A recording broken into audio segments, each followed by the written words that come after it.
Today, we're diving into a story tucked deep inside the palace's history, a quiet power struggle between two of the most influential women in the United Kingdom, Princess Catherine and Queen Camilla. This wasn't a clash between two royals fighting for the crown, but a fierce, unwavering stand by a mother defending her child. While the public only ever saw warm smiles in perfectly staged photos, behind the doors of Windsor Castle, a seemingly minor moment involving Princess Charlotte set off an unspoken confrontation. A cold comment, a single judgmental look, and in that moment, everything changed. In this dramatized account, Catherine is portrayed as delivering a calm yet powerful ultimatum to her mother-in-law in order to protect her daughter's confidence, and the imagined moment in the Highgrove sitting room is tense enough for William to clench his jaw while Charles remains completely silent. In that instant, Catherine quietly yet firmly establishes new boundaries, limiting Camilla's access to the family without making any public accusations, drawing an invisible line that no one can overlook. From here, the story unfolds, showing how a single act of maternal strength could shift the balance within the royal household in this narrative retelling.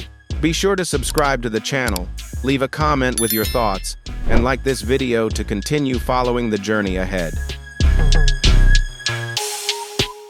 In this dramatized retelling, everything begins on a calm spring afternoon at Windsor Castle, though that sense of calm exists only on the surface. Queen Camilla is imagined as hosting an intimate afternoon tea meant to introduce a new charity project. On paper, it's a flawless event, a carefully planned gathering that brings together multiple generations. But moments like these, as you might expect, are often where the royal family's formal social expectations press up against and occasionally overshadow the simple comfort and natural ease of being a family.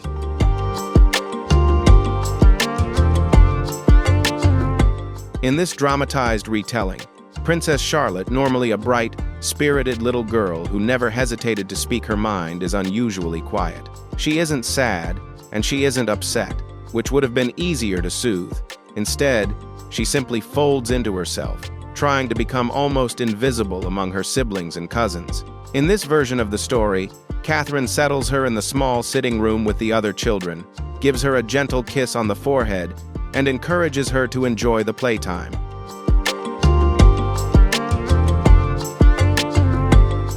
"Kate, what's happened?" Her voice came out tight and unsteady. "William, you need to come to the Heron Wing. Your mother's necklace and earrings are gone." Silence swallowed the line. When he finally answered, his voice was controlled, but she could hear a familiar ache buried beneath it. "I'm on my way. Don't tell anyone. We'll handle this ourselves." After the call ended, Catherine remained alone in the dim room. As long shadows stretched across the marble floor, she held the ledger close, feeling the weight of a mystery that seemed heavier than the missing jewels themselves.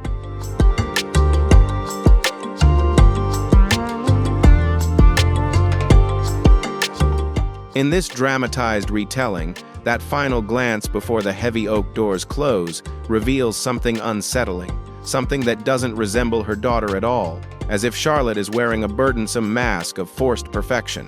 A short while later, while Catherine is politely conversing with an elderly lady, she notices Charlotte moving quietly through the corridor, and though the moment lasts only a few seconds, it's enough for Catherine to sense the change. The little girl's face is pale, her lips pressed tightly together, a silent signal that something inside her has shifted.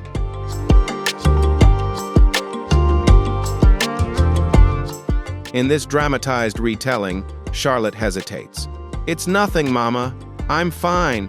But Catherine kneels down, bringing herself to her daughter's eye level and placing a warm hand against her cheek. "My love, I'm your mother. I know when something isn't right. You can trust me." And then, in this narrative, Charlotte's confession slips out soft, barely more than a whisper, yet echoing in Catherine's mind like an undeniable alarm bell. "Lady Camilla said I was showing off. She told me I shouldn't speak unless I'm spoken to."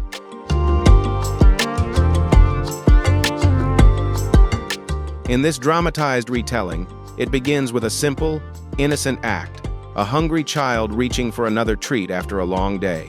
Camilla turns, her gaze imagined as sharp as a blade as it flicks downward, and she offers a smile. that unsettling half-smile Catherine has come to recognize in this narrative, before saying, "Perhaps one is enough, darling. We wouldn't want to look greedy."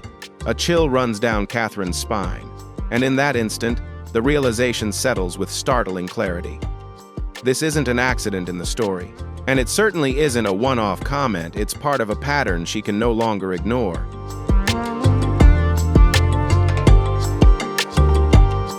In this dramatized retelling, Catherine blinks, realizing she has spent years maintaining harmony with Camilla, because in the royal world, harmony itself functions like a political currency.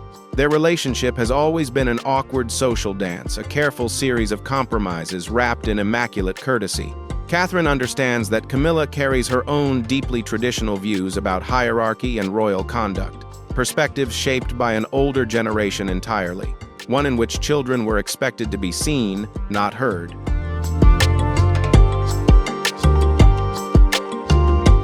In this dramatized retelling, Catherine, the ever-gracious Duchess, always polite and always perfectly aligned with royal protocol, has long been the picture of calm and elegance.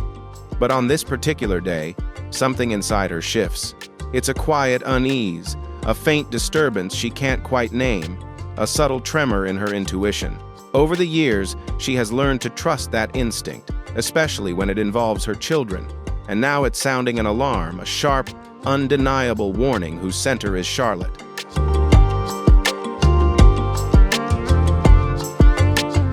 In this dramatized retelling, Catherine doesn't look directly at Camilla, but she watches her daughter instead, no longer simply concerned but observing with purpose. The problem isn't just a single rude remark. The problem is that Charlotte now feels the need to hide, the need to shrink herself after being publicly corrected. And that shift in her behavior is what unsettles Catherine the most. Then the second incident happens, reinforcing every fear she's been trying to push aside. As the family moves back inside for afternoon tea, Charlotte reaches out her hand to take a second scone from the table, setting everything into motion once again.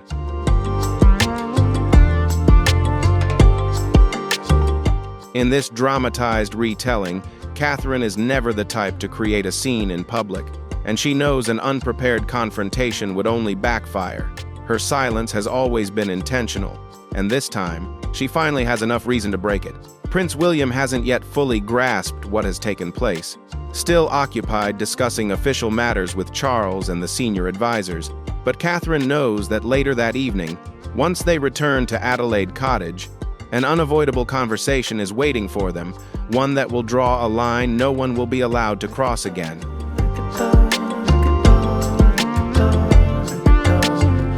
In this dramatized retelling, this isn't the expression of a child who has tripped or scraped a knee. It's something much deeper, a quiet emotional wound, a hidden flicker of shame. Catherine excuses herself quickly without offering any explanation and immediately follows her daughter, finding Charlotte standing alone at the end of the corridor near the service door, a deserted corner where the cold marble floor seems to swallow her small presence, as if she's seeking isolation. "What's wrong, darling?" Catherine asks, her voice gentle and free of judgment, carrying only the genuine concern of a mother.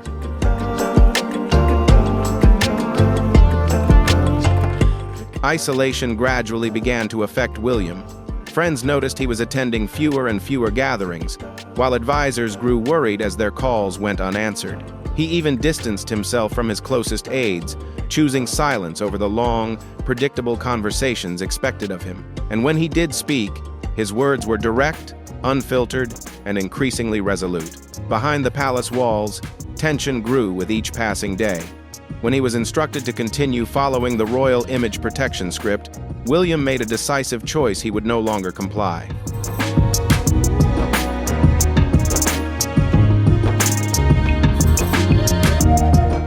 In this dramatized retelling, this is no minor family irritation, it's a violation of the final boundary Catherine can tolerate. She has never expected royal life to be easy. She accepts the weight of duty, the unspoken rules, and the constant pressure to maintain composure in the public eye.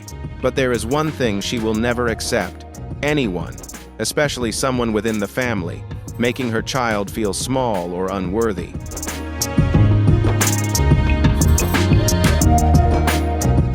In this dramatized retelling, those attitudes are often hidden behind a polite social smile, yet the tone and the eyes always betray the quiet judgment beneath.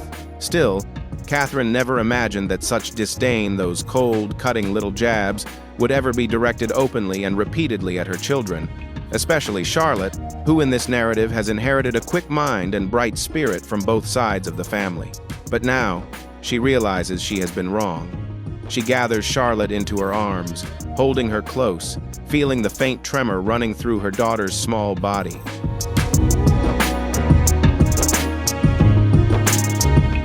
In this dramatized retelling, she understands that protecting her child's spirit is a non-negotiable priority, one that outweighs any palace protocol.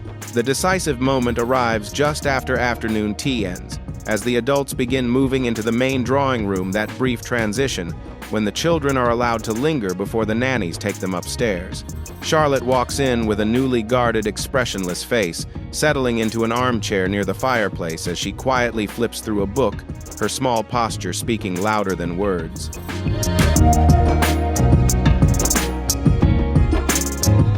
In this dramatized retelling, Camilla enters the room, laughing pleasantly, appearing completely at ease, and seemingly unaware of the tension she has created in the story. She offers a light smile toward the children before turning back to the adults, but her laughter cuts off when Charlotte, ever polite and mindful of etiquette, looks up and asks, "Ma'am, may I play the piano for a moment?" Camilla glances over her shoulder, her eyes showing clear displeasure at the interruption, and Charlotte, timid but still perfectly courteous, softly repeats, "Yes, just for a moment," hoping for permission that now feels uncertain.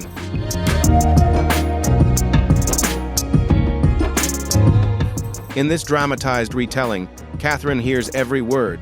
She has been standing nearby, speaking with a guest, but her focus has already shifted entirely to that corner of the room. Her eyes move to Charlotte, then settle on Camilla, and though she says nothing, her stare lingers a moment longer than courtesy requires, not angry, but sharply assessing. Camilla notices. Their eyes meet for a brief, razor-thin instant, and while no words are spoken, an unspoken understanding is broken on the spot. The atmosphere in the room subtly shifts, a faint tension sweeping through the space like a chill no one can see but everyone can sense.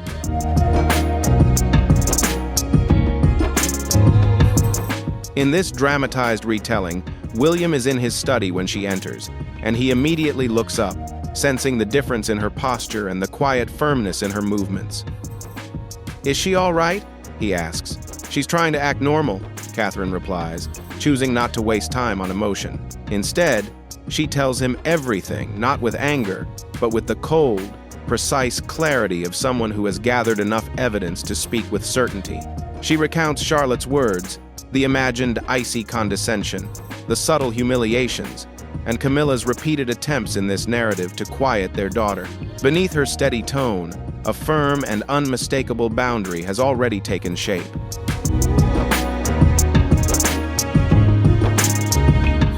In this dramatized retelling, Prince William freezes and Charles shifts uncomfortably in his chair, but Catherine steps forward, her voice calm, razor-sharp, and completely non-negotiable as she says, "No, she isn't being too sensitive.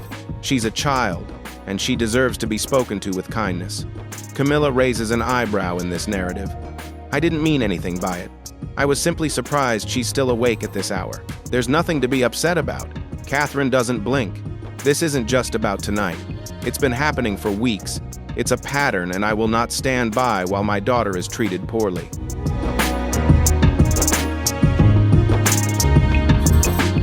In this dramatized retelling, what about you? Do you agree with the way William and Catherine are portrayed handling this situation? If you agree, drop a 1.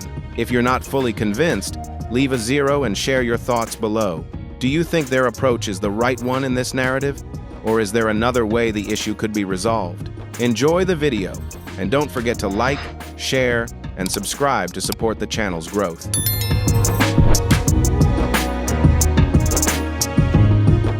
In this dramatized retelling, Catherine and William leave the room immediately afterward. The confrontation is over, but a permanent shift has already been set in motion. Upstairs, Catherine once again sits beside Charlotte's bed, and this time, She doesn't ask whether anything is wrong. She simply holds her daughter's hand.